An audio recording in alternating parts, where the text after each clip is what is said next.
Soy Joaquín Arratibel, hermano de Pachi Arratibel, uno de los mejores directores que ha tenido el Cávila.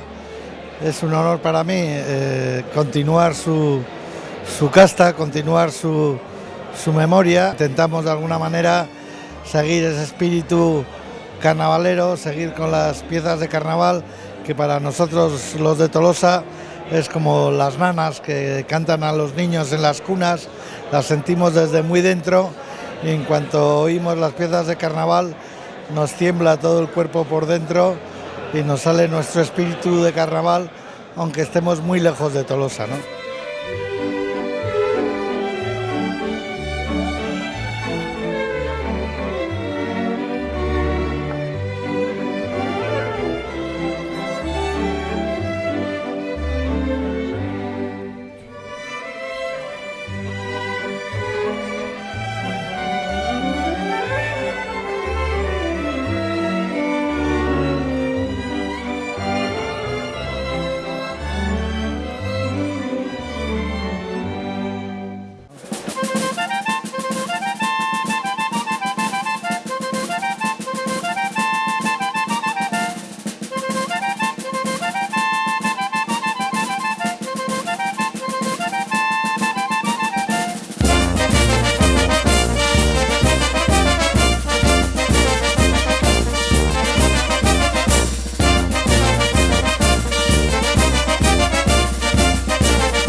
El Cávila es una de las charangas de Tolosa, yo creo que es de las más insurrectas, de las más divertidas y de las que más multas nos han puesto.